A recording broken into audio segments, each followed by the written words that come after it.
Oh, there's no countdown.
What's up, everybody? Woo!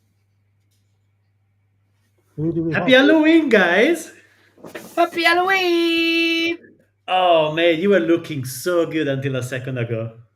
You Ash, where's spoiled your mask? It's it. far too hot. What's up, you bastards? What's up, mate? What we saying? We're not in the right Been a order. while. Yeah, because Ash, you messed it up. And So why are who's you who? called? Why are you called Wes Henstock? There. He just rebranded, you know. He Well, I wanted he's to charging scare, 2x I now. wanted to scare everyone. That's not true. Guys, it's been a while, huh? We haven't Hey. been together It's been too long. It's been fun. too long. So how was your week from 1 to 99.5? Oh, you guys go last.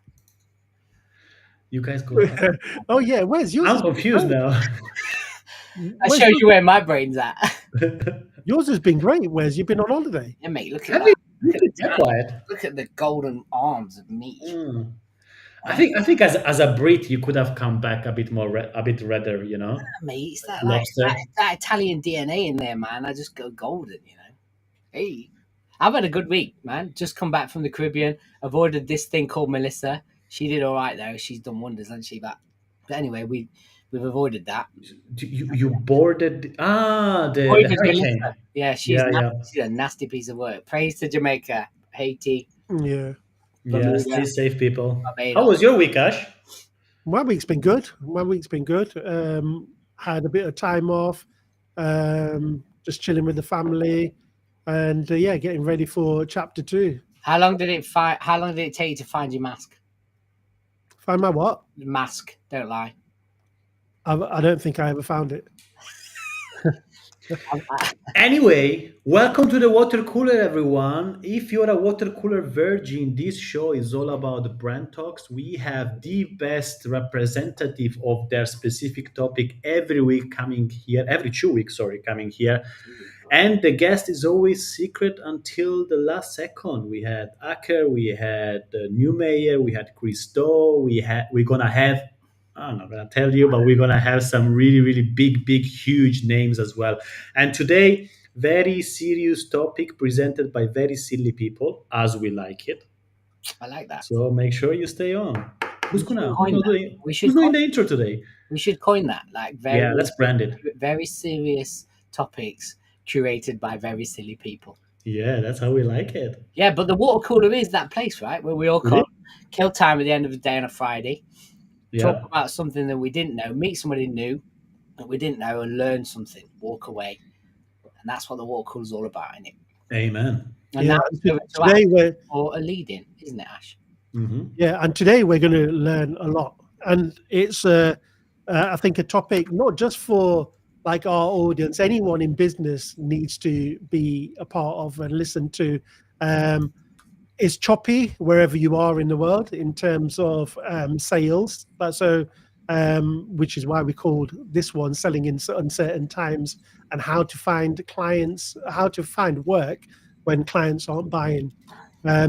So today's guest knows how to take all of this chaos out of the sales growth And he's worked with founders, agencies who've kind of hit that ceiling. They've got a great product, probably solid enough reputation, but no repeatable system to keep their revenue climbing. And he's helped simplify complex offers, build scalable sales playbooks, and finally get consistency in their pipeline. So we're talking to someone who's mastered the art and science of sales. So please welcome everyone to the Watercooler, founder of Scaling Sales. It's Steve Johnson, people. Gentlemen, hello. All right. Johnson's at the cooler. Thank you. How Good to are be you here. doing, Steve, from Washington? I'm doing fantastic. We are stepping into the gray of winter. We're saying goodbye to a beautiful Washington summer and fall. So just start getting our first rain and buckling down for those long nights up here. Yeah. Nice. I'm glad that you're with us. We're gonna keep it that cozy. I wish we could hug and have a little blanket over there. How's your week, Steve? What on a scale of 1 to 10? How is it? Sorry. How's my week? Yeah, on a scale. Yeah. I've had a great week this week. It's been a fantastic week. So definitely 9.2, 9.5. 9.2. No one in the chat has given us any scores this week, not even Mark. Chat. Let's open up the chat. Jimmy, this guy is called Mouse in the chat. It's called James Mallison. His nickname. So Steve, like I was expecting that answer because you're in sales. Like you've got to always be positive, right? Like, do you genuinely say that, or do you genuinely have shit weeks or shit days? And how do you change your headset? Okay, great question. So yes, absolutely. And this one has been genuinely a good week. If it hadn't been a good week, I would have said something like, I learned a lot this week. I learned how not to do things this week, right? So always a matter of understanding that, the proper frame, and especially when you're working with clients and prospects. And let's have this be the last time we use those words, clients and prospects. Let's say just people that we're trying to help, right? Like it's important to remember where you are, the message you're delivering, and where you're trying to help people get to. Yeah, I think that's an important point, isn't it? It's like you start seeing people as people, and you genuinely want to serve them and make it like cliche win-win situation. And even if you can't help them, just be honest with them and then kind of direct them elsewhere where they can get better help and grow, right? Is that how you approach things? Yeah, I think that's a great start. That's where I start from, and that's a great starting place. Before we started the call today, we were talking a little bit about my history and how I came to be doing what I'm doing. And I had this amazing mentor, a guy named Phil Solk, who as I mentioned, I hired him as a consultant, then he became a mentor. Now he's a friend. He's a long time retired. But he gave me an example when we started working together. He taught me some very inobvious things that are not conventional sales wisdom about what really moves the needle in sales. And if I had to characterize it, I'd say the things that the sales industry asks us to do often don't correlate with how we with what actually works. And I'll come back to that with an example. Ask me about the Porsche dealership, okay? If I forget, all right, we'll come back to that. The what? Sorry. The Porsche. Ask me about buying Porsches, okay? Yeah. And we'll come back to that if I lose it. But the example he gave me was a friend of his who was just naturally wired up to help people, okay? And this guy started as not even a sales, but like a sales assistant. And he was working with a purchasing agent literally at the dock in a national insurance company, okay? Fireman's Fund Insurance. And this guy just kept, first he helped the purchasing agent do their job a little bit better. Hey, did you notice this? Did you notice that? And then his job was better. He got noticed by by that person's boss and the boss's boss. And no kidding, this guy who walked into the purchasing dock over the course of a couple of years wound up being invited to board meetings for this multi-billion-dollar insurance fund because he was so good. He was just naturally good at helping people do their job better, right, and point things out. And so I learned a lot about that, and I've kind of worked on it over. It's been about a decade since he and I started working together. But the idea that you show up and instead of pitch people on, I mean, we all have to pitch, right? We've got to put our ideas forward. But the idea that we just show up for people and try and help them do their job better, right? Provide leadership, provide clarity, help them see the constraints, just basically help them avoid the landmines they might step on. Like there's a way to do that.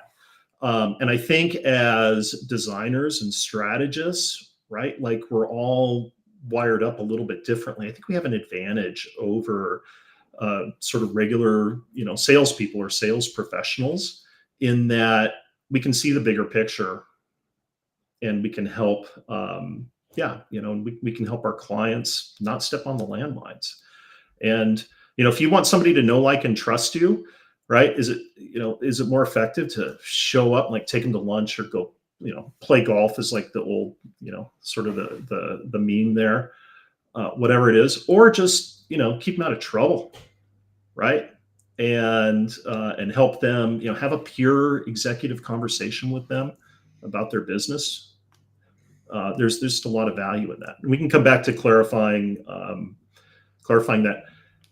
You mentioned something else too. I'm going to keep going until you guys interrupt me. Okay. But you mentioned something else too about sales and selling. When I give talks to roomfuls of CEOs, I'll ask this question. Okay. How many of you have bought, a new car from the dealership, right? And almost everybody raises their hand. All right. How many of you bought 5, 10? Like some of these people have bought 20, 30, 40, 50 cars over or more, right? Okay, great.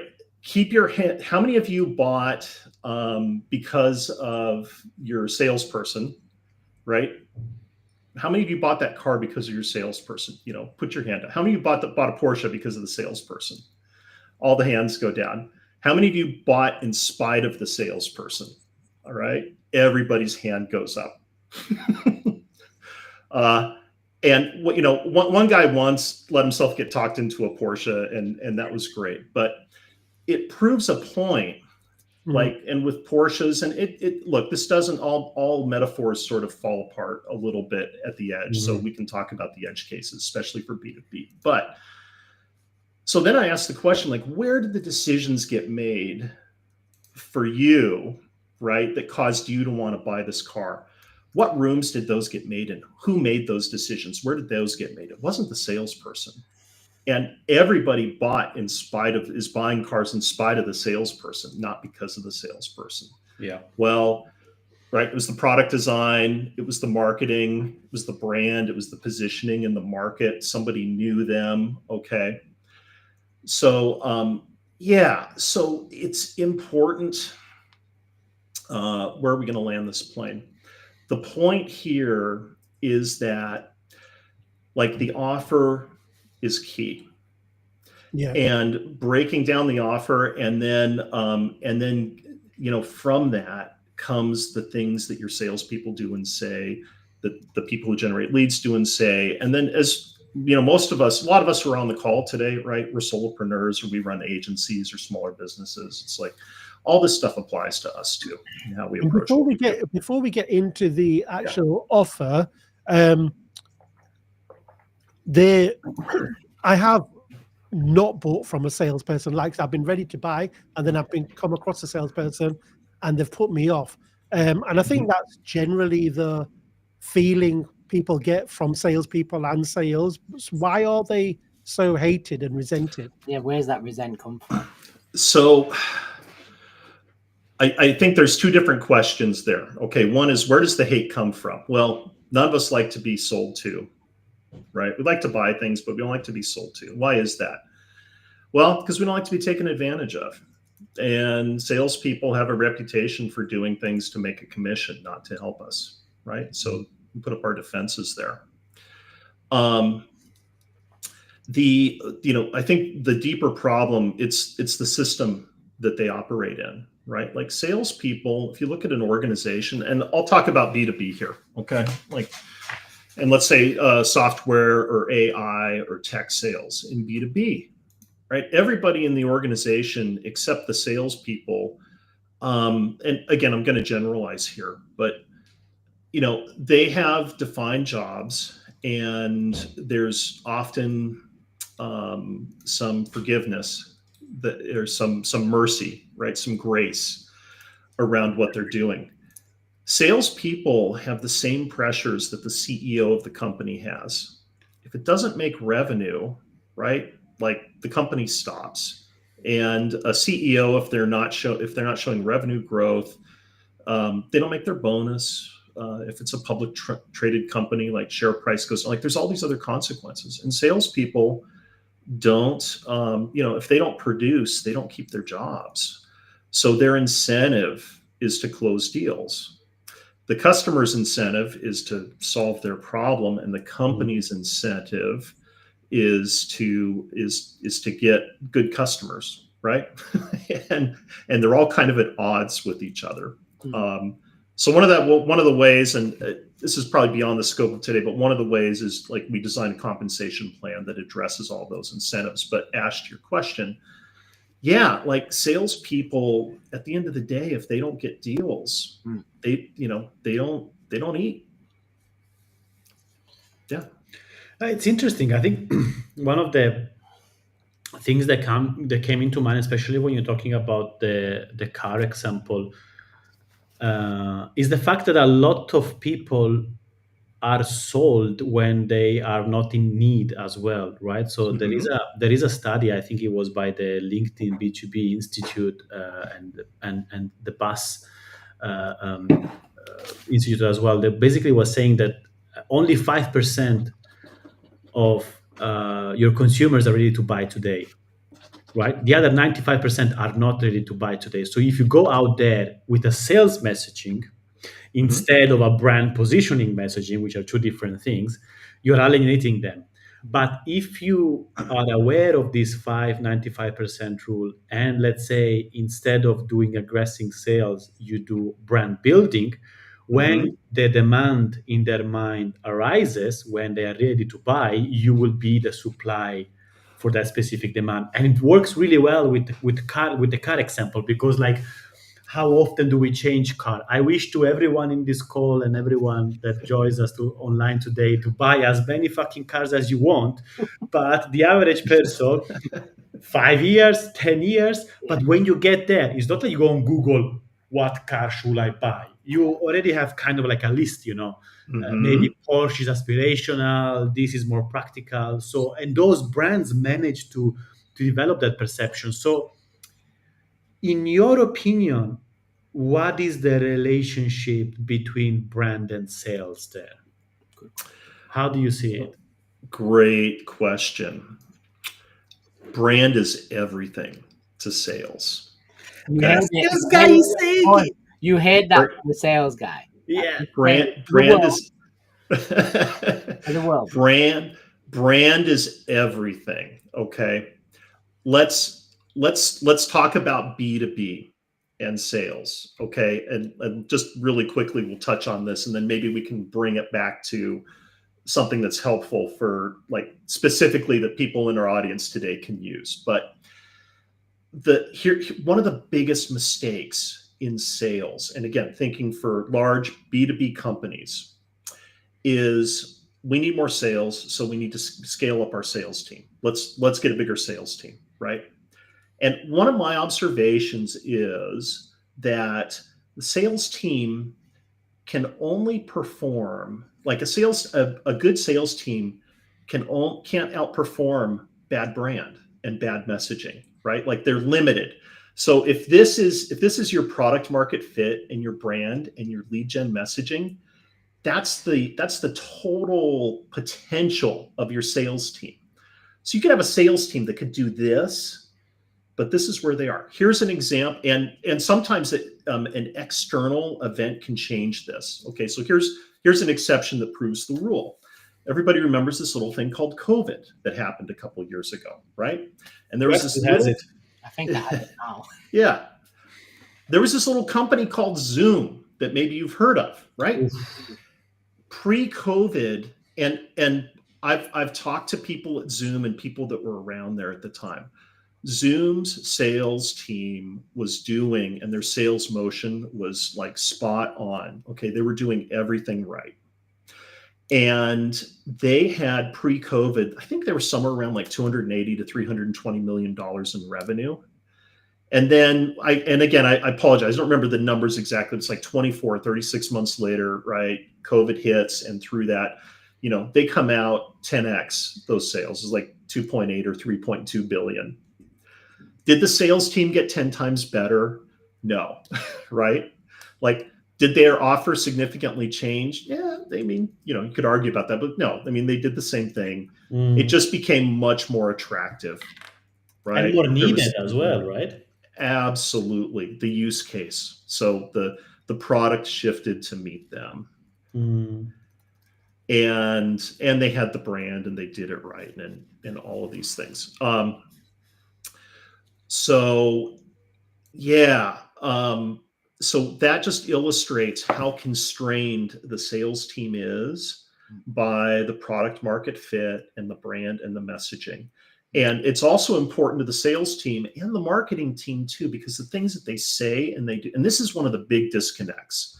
So here's the next big mistake that big companies make. Like, there's this disconnect between what the brand should totally inform what the salespeople do and say, and what the messaging that the marketing team puts together to create leads for the sales team.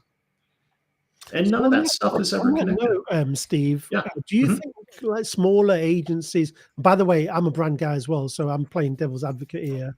So do you think like the smaller agencies and like say solopreneurs, consultants can apply that same brand driven approach to their sales, like even without the big budgets or visibility like Zoom? And if so, how do they do that when the pressure is the targets, the sales need to come in?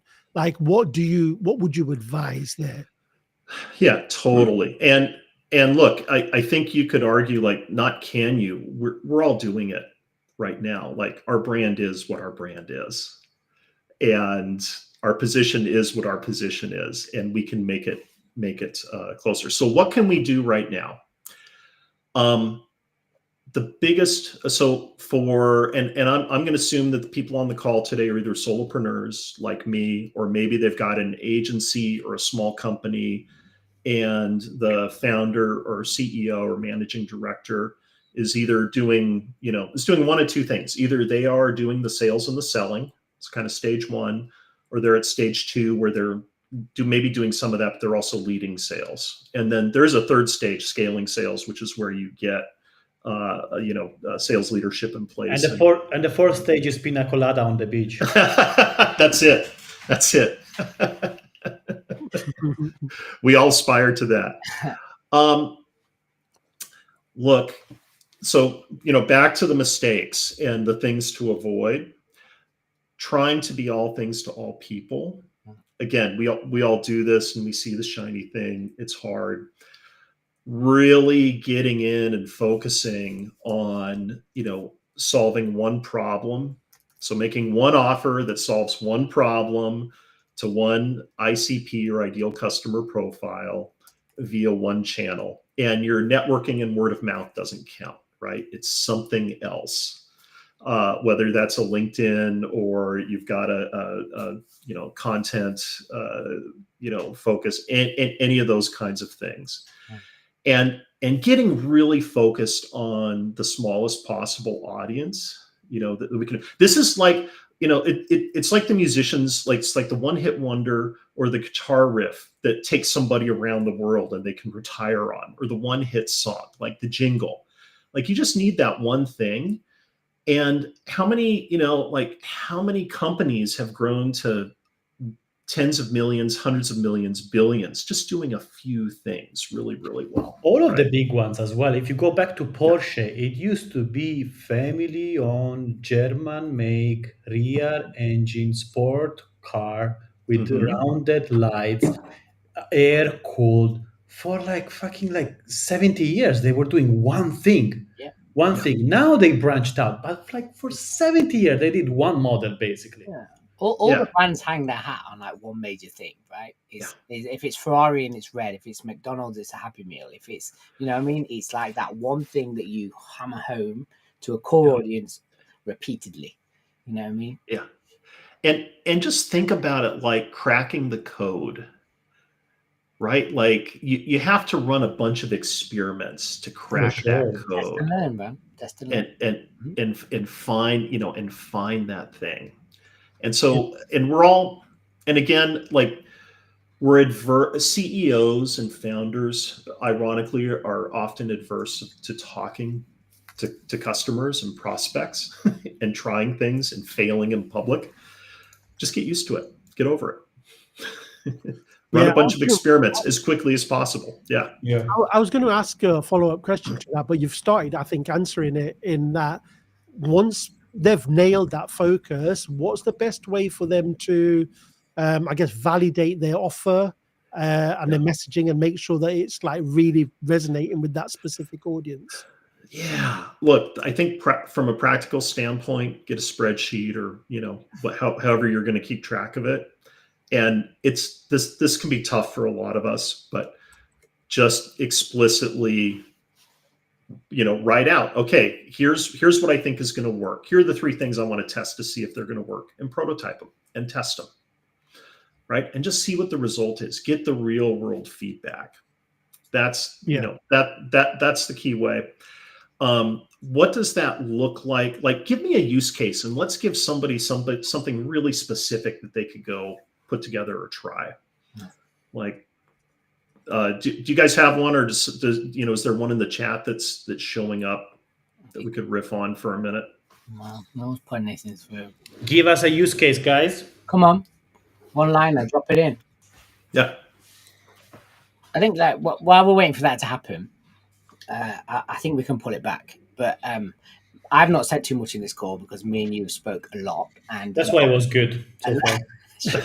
and a lot of what you said we've gone over and over. But the one thing that I encourage anybody in the chat to work with you for one. Like, you have this superpower of simplifying complex minds, and that's what you did with me. And the one thing when we got into that horrible topic of how to sell strategy, which I've stopped doing for a long time, was your theory of reducing the risk of the cost, right? And that's how we can start to sell strategy to CEOs without using that word brand or strategy. But just run us through that, run us through that theory. Okay. Big picture, like the world has changed. Okay. Like we've gone from, call it, for CEOs and executives in the boardrooms, it was never peacetime, but let's just say they've kind of gone from peacetime to wartime. Right? Everybody's amygdala is on high alert. We're all looking out for the thing that's going to take us out. And that means that the people that we're working with are prioritizing because of uncertainty, right? Things are and it all comes from uncertainty. Like things are uncertain about what's going to happen because of tariffs, politics, whatever. So they are looking at short-term gains and what they can do in the short term to stay alive versus thinking long term. And there's actually like research that shows that if we're freaked out, like it's just fight or flight. If something's going to take us out today, it doesn't matter what we're doing long term. Like I think that's the practical thing that's happening. And I think also that most of the CEOs and executives aren't aware of that. They're just reacting. That's it. Okay. And I'll say that not just from like smaller businesses, but I've got a client that I work with, and we work with the Fortune 500, with the CEOs and the CFOs and the CIOs at the Fortune 500. You would think it'd be happening less there. It's happening even more, surprisingly. Okay. Mhm. Um, so de-risking. So if everybody's freaked out about risk, we have to think about, how do we de-risk? Like, how do we provide certainty, Mhm. and how do we de-risk the situation for them? Okay. So if every penny counts, and they're going to pay you 5 or 10 or 20 or 100,000 or whatever your engagement is, how can you make it feel less risky, and and also not just the upside. Like there could be, again, let's take it back to cars. Okay, if somebody came to you and said, look, I've got 5 Ferraris out front, just give me $500, $100 each, and they're yours, right? Like, you're going to take that. Like, do you want the trouble that comes with a deal like that? you know Wes might, but I know Ash and Martin probably wouldn't take that one on. So okay. I'd be selling them shits already. Yeah. but look, if we have a history and I know you, and and whatever, and I won the bet, I don't know, there's scenario there, but just the idea is that there's no free lunch, and we have to give people assurances. We have to help people assurances. Let me summarize real quickly here. You can provide some. We've all had opportunities where we've given a proposal, we've figured out how we can help a company make a whole bunch of money, and they've said, no, we're going to pass, or maybe next quarter, right? Next year, next quarter. The reason they didn't move ahead is either we didn't really uncover what the real problem was, or something about it felt risky. And people will just stop. Like, as humans, we will just stop doing things when we feel it's risky. And I think that that's going on across the board with businesses and in the economy today, or at least, and I think it started back before, at least in the US, before the election, so about a year ago. I think what's happening now, and you didn't ask this question, but I think what's good for all of us is that enough time has gone by. Like, you can only delay so long in business before things start to stack up and pile up, and you have to start writing checks and spending money and doing things. So then the question becomes, for us on this call today, right? Okay, so how do we get people to start making decisions about strategy? And and how can we get them to start hiring us to help them with that? So think about this, okay? Whatever the big 3 problems, so here's the gold standard for me. If you can identify the top 3 issues that the top 3 initiatives that the CEO wants the company to accomplish next quarter or next year, over the next 12 months, and you can, whatever those 3 things are, if you can figure out how to help the company accomplish those 3 things, and then find the person in the company that's responsible for that, and show up on their doorstep and connect the dots between, hey, CEO said that even in uncertain times, we need to grow revenue, 20%. And it looks like you're responsible for this product line that contributes, 10%, whatever, 50% of the company's revenues. Okay, there's a little math here, right? I think I can help you, and so your number is X. I can help you with 50% of X. Can we have a conversation?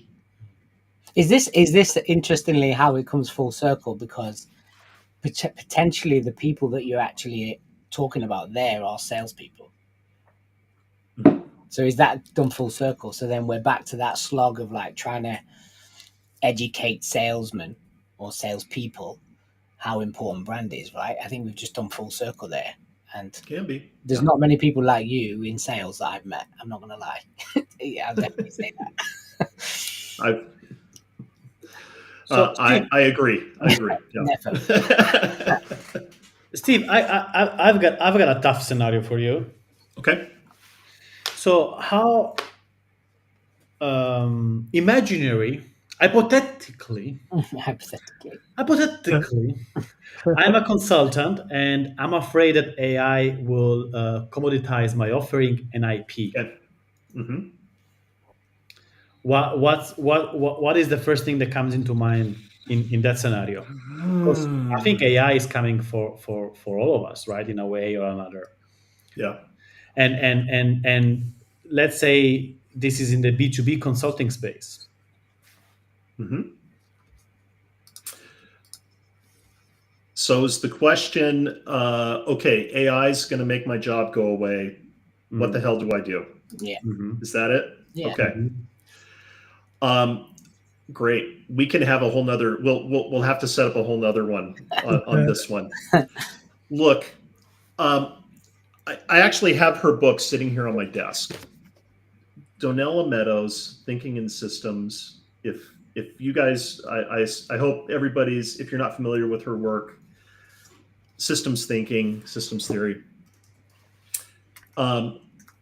AI is going to move. So in systems theory, there's a couple of pieces, okay, but one of the key concepts is that there's a constraint in any system where you can't go any faster, right? And you can never. And once you address that constraint, it just moves to another place in the system.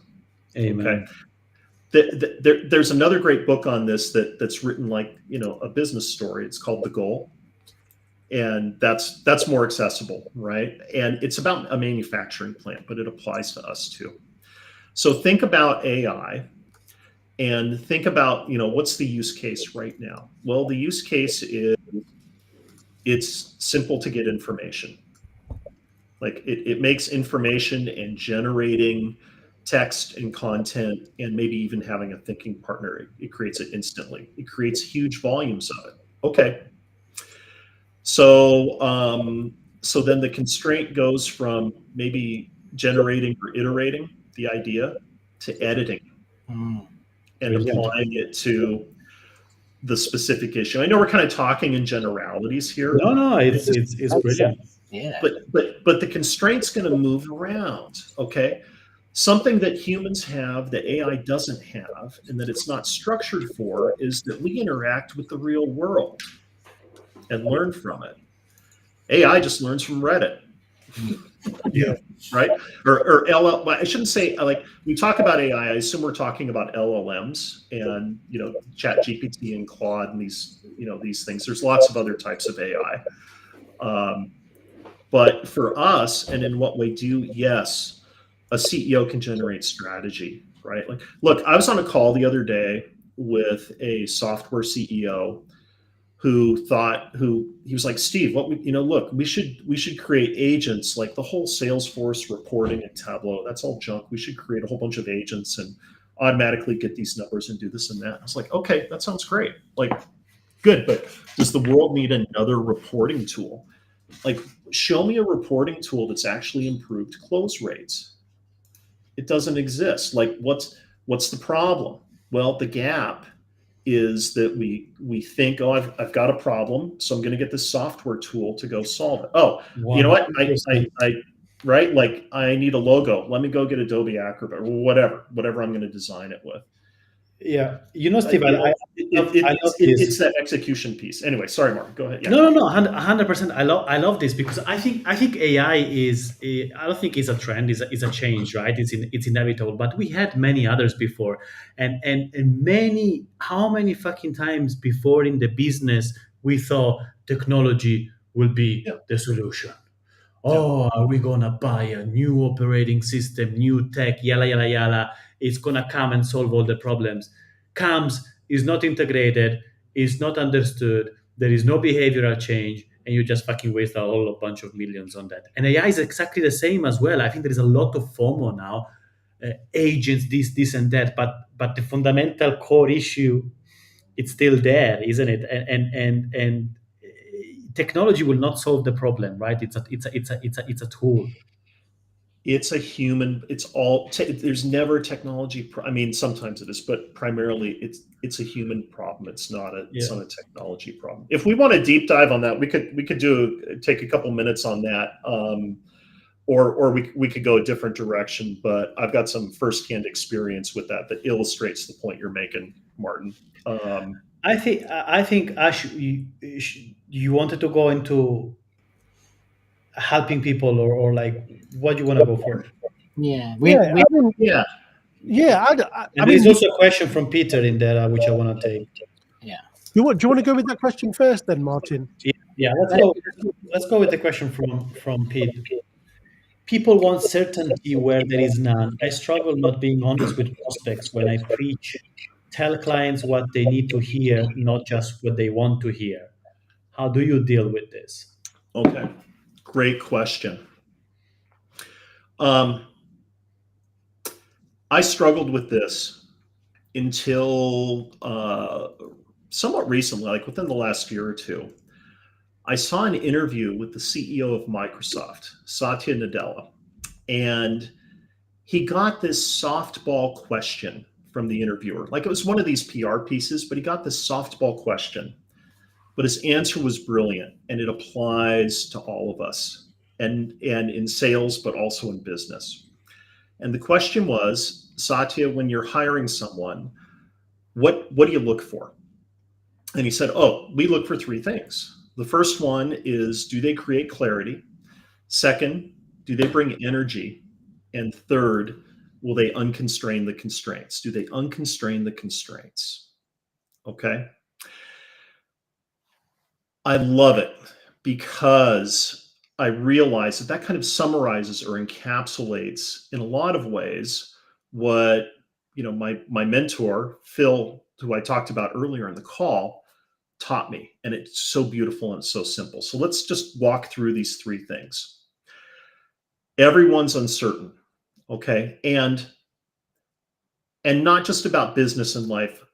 Okay, think about the last time you asked your spouse or your group of friends or your partner where they wanted to go for dinner.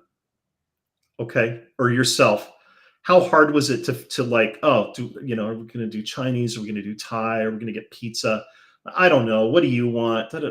Okay, we really struggle being clear, even knowing how to solve a basic problem for ourselves, like what we want to eat. Okay, and think about how much more complex the business problems are that our clients are facing and the way that they struggle with that. Okay, so if you can bring clarity and have a conversation with them that helps clarify to them what the real problem is, not even the solution, like just what the problem really is, that's super valuable. Wes talked about us having some conversations before and kind of where we got to. And that's really all that our exchange, I mean, that was the foundation of our exchange, is just trying to understand what the hell is going on, right? So And Steve, give them on clarity. that Yeah. note, because my point was, and this is a nice segue, is to give a little bit more practical advice to the audience out there. So Yeah. let's start with that. How do you start diagnosing the problem? How do you start digging deeper? Where do you start? What's the first step that you take? Sounds great. I try and be curious and open, and I try and stay within like my circle of competence, and only try and poke my way out, one step at a time. Like don't try and solve problems that you don't have any context with. So what are some key questions? So when you're talking to someone, instead of asking, like, there's this, the typical, so what's keeping you awake at night? What's your problem? Okay. That's not really useful. So starting with some questions like, okay, what brought us together today? What would you like to talk about? And all of us as professionals should be listening for sort of the keywords and phrases of what the problems are. And we already know, like, one of the big problems we have is we're probably already several steps ahead of where our clients are with their problems and where they need to go. We need to just focus on getting them to the next step. Anyway, so they'll give you the information, but then one of the key questions I like to ask as part of that is, hey, what have you thought about, or what have you tried? Hear about all the things that they've done, and that gives you a lot of just diagnostic information about where their thinking's at, what they've done. They might have already done the right thing, they just didn't do it the right way, right? And if they haven't tried it or they're not willing to share that, like, hey, so what have you thought about trying? What are the kinds of things that you've thought about? And again, just trying to go through and ask and get to the bottom or the root cause, the first principles. Wes, was there anything that stood out from when we worked on this together? Was there any key question that I'm forgetting here that would be helpful for people to know? I think the one thing I've always took from you is how you reframe everything. I think that's a superpower of yours, and no, not everyone can do it. I struggle myself. Like you change like my narrative of everything I say, and you simplify it. And I think if we could all try and I mean, you're doing it even by the question you're asking there. Like, let's not worry about their problem. Let's think about the issues that they have. This informing or providing or causing that problem, right? And let's step back there. But I think that, from what I see, like you reframe it, you try and nudge them along, and then obviously I think the key thing that you said, and you said it to me in the past, is we've got all the answers. Like most strategists, creatives, business consultants, we have the answers before they've even got anywhere near us, and it's trying to get them to see that, and then that's where that risk versus reward comes in, because you're helping them through this journey. Yeah, thank you. So actually, if I could, like, the next thing after that too is to just have a conversation with them as well about, hey, if we don't change anything, like what does that look like? And here you're trying to make sure that they feel the pain a little bit, like salespeople. But it's also important for you to know, so that you know what the stakes are.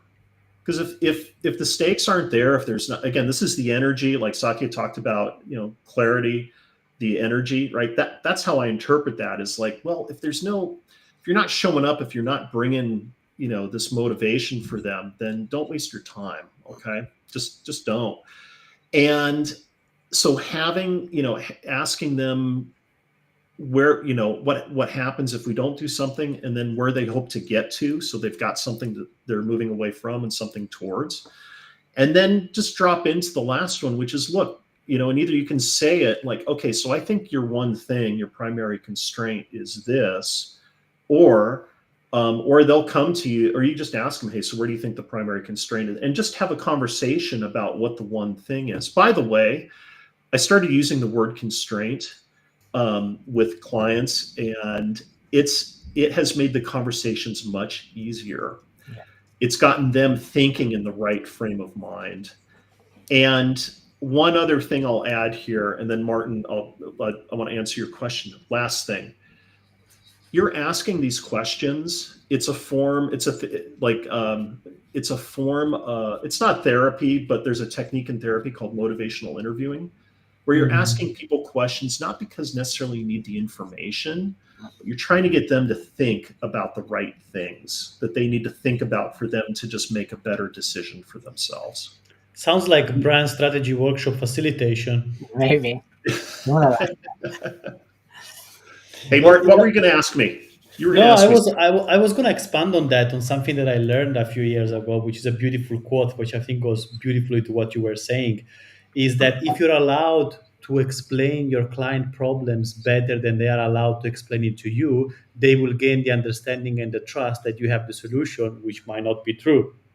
Yeah. So it says a few things, right? So able to understand them and succinctly play back their problem in a better way also generates that trust that you have the solution, but also similar to what you were saying, it's just you having the same vocabulary as well. Oh, this guy gets me. He knows my problem. He listened to me. He played it back, like mirroring. So he must also have a process to solve it. I love that. So let's play that out real quick. Okay.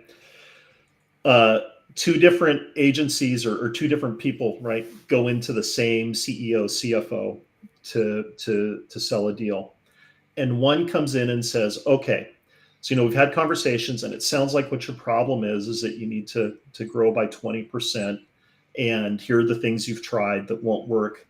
Here are the things that you've identified that might help. And here's our proposal to how to help you do the things you need to do to go do this, right? Versus an agency or someone who comes in and says, okay, I hear you want to grow 20%, so here's what we're going to do.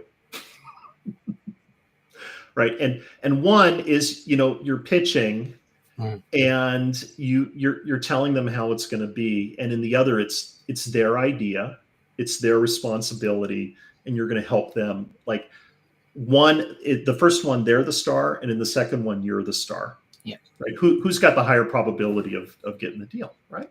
Exactly. It's the first one. So, yeah. See, it makes it so simple when you say shit, man. I swear. I swear. I'm blushing. Thanks. Thank you. Right. Let's switch it up then, Steve. This is my part of the show. I love this. So we want to know what does Steve do outside of selling ice to Eskimos? Okay. All right. Go. So, look, I got 5 adult kids and 4 grandkids. So I'm, it's good. It's really good. We're mixing it up. You'll find me at the gym. This body doesn't just build itself, but I've been doing that. Downhill skiing, and I'm kind of a work hard, play hard, rest hard guy. So, you guys came off of some break. I came off of 2 weeks of like just deep rest. One of those weeks was camping in the desert, out in the American desert. Think like tumbleweeds. Literally, my car got hit by tumbleweeds in the wind coming home. No cell service, dark skies. I love that. And then I love, getting into it and mixing it up hard. So that's me in a nutshell. And then when we're moving like out of the desert and we're showering ourselves off, what ballads are we banging out in the shower? I'm a child of the 80s. So it was definitely AC/DC this morning at the gym. Yeah. Pour some sugar, yeah. Yeah. There we go. There we go. Johnson thrashes out to AC/DC, eh? What can we say? That's it. If you had a superpower, what do you think it would be? If you could choose one superpower. A superpower. I think that that's a really good question.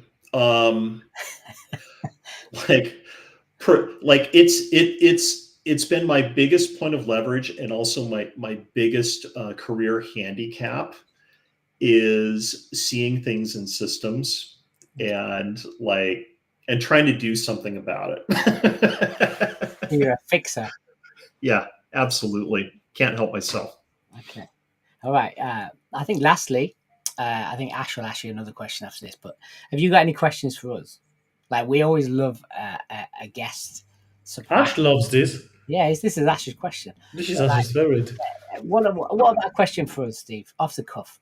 I know we never planned this, so I like it. You know what? I didn't know this was coming. Always. Okay. What is the most inobvious, like the overlooked and underappreciated thing that that a brand strategist does? Well, let's see. What's the most overlooked and maybe underappreciated or surprising thing that's allowed you to be successful? Ooh. I've got mine. You go. I got mine. Come on, Ash, you go. Ash is lagging. No, just repeat that again for me. Oh, come on, bro. What's the most overlooked or underappreciated thing that's led to your success? I think along the way. Yeah, I think you've mentioned this earlier on, and I think it's probably curiosity, like genuinely wanting to understand people, their businesses, the world, before trying to kind of sell and fix anything for them. And I think not just in sales, but in a workshop as well. I think Martin touched on that. I think when you do that genuinely, and the way it works really with us three in the same room as well, there's no hidden agenda. And if we fall into that agenda, we challenge each other. So I think that's the main thing, is like just keep asking the right questions, and you can't fail. Can I go? Yeah, go. Mine is Wes. No, I'm Yay! joking. No, mine is repetition. I think once you found that golden nugget, that strategic insight, and who you want to be, what you want to be, just repeating the same thing in 1,000 different ways. I think a lot of brand builders and brand strategists and CEOs and CMOs, they just keep chasing the next shiny new thing when they should have had the clarity on who they are, what they want to stand for, and what the positioning is, and just repeat it. I've got many answers for this. Just one, Wes. Just pick the smartest one for once, please. My ability to ask the same question numerous different ways, I believe, is the what gets me to where I want. Dig deeper. Yeah, I can ask the same question 50 different ways and try to dig the answer. Yeah. I think the other one is just being. I'm your wingman. I want the best for you. And Wes, we said one. I know, but I can't. But I think whether you're a client, a friend, I just want the best for you, and I think that has got me through life. Wes, can I test you on the spot? Yeah. How else can you ask the question, what song do you sing in the shower? If you had to hum something and you were in an obscure place, what would it be? Oh, get in there, Wes. Mate, it's not like you've been in a That's room what she said. for 75 million hours. Go on then, Ash, ask about what Steve's going to pimp out. What's he pimping out? Yeah, Steve. So, what you're working on next, and what tell the people about what you're working on, and where can they find a little bit more about that thing? Great. Thank you. A couple things. One, in my experience, these kinds of conversations always generate more questions than answers for people in the audience. So for that, I've set up office hours next week. So if you go to my website, scalingsales.com, click on schedule an appointment or book a call, there'll be an option for office hours next week. Love it if people would show up for that. And who is that for, the office hours? So for that's for anybody on the call today. It's specifically for this podcast. Yep. Amazing. Okay, so that's number one.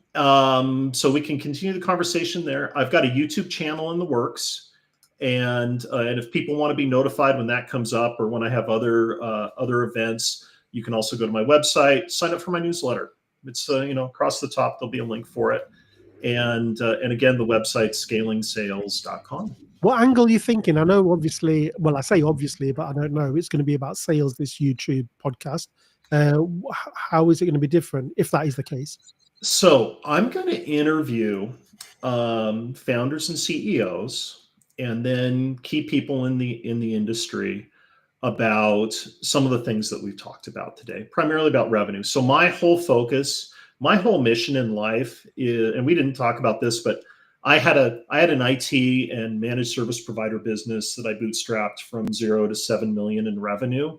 And really all the work I'm doing today is to fix the pain for the guy 15 years ago who couldn't figure out how to get beyond sort of referral and word of mouth selling, because there was a whole bunch of lots of people telling me what to do, but nobody really made it simple and sort of put it into perspective and made it really, easy and straightforward. So that's my mission. That's my goal. And so I'll be interviewing, I'll be interviewing key people on my channel on how they did it. Yeah. You're going to interview yours. That'd be great. Yeah. He was not convincing at all.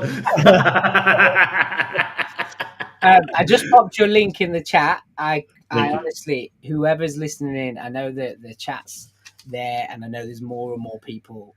But just get in Steve's mind, man. He has changed the way I think about a lot of things. I've never said that directly to him, but I'm saying it now. Like, he's a G. I came off a call one day and I said to the boys, "I'm getting this man on." They'd never, met you. They'd heard about you, and I was like, "We need to get your brains on the cooler." And that's been good. It's been great. Yes. Good conversation, Steve. Thank you. Thank you. Thank you so much, buddy. Wait, one more question, because this is fun. Mark said, "What theme tune would fit your YouTube channel?" Good question. That's another way of seeing what song would you sing in the shower. Dun, da-da-da-dun, da-da-da-dun, da-da-da-dun. Come on. Shoot to thrill. You know that the theme song that Iron Man used, right? That Marvel stole from me for Iron Man. There you go. Shoot to thrill. That's it. The thrill. That Yeah. is a great name for your YouTube channel. Just saying. I love it. Right. I love I'm it. gonna sign off from here. You have been a gent, a scholar, and a legend, man.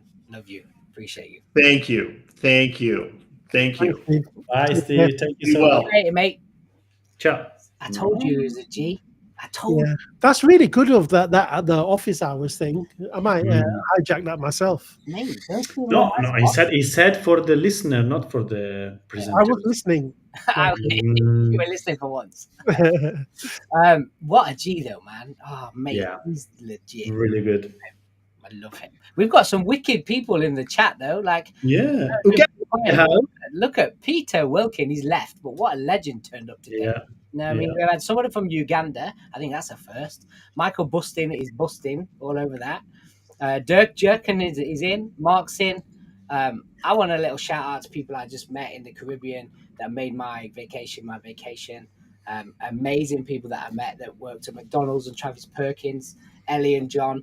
I've got Shipwreck Rum to thank for my good times. If anybody needs some great Catition rum, get this in your gills. I swear it's classic. I bet they are happy you left, to be honest. Yeah, they are. And my Yeah, they favorite bar, who's actually just setting a precedent for brand, and they don't even realize they're doing it. It's a bar called Rush Slowly. Google it, in St. Kitts, on a beach called Reggae Beach. I mean, you couldn't paint a perfect picture. They are killing brand like you have no idea. Just saying. And on that note, ladies and gentlemen, see you in 2 weeks. Have a lovely day. Be safe. Enjoy your Halloween. Happy and go Halloween. sell some shit. Happy Halloween. Bye. Halloween.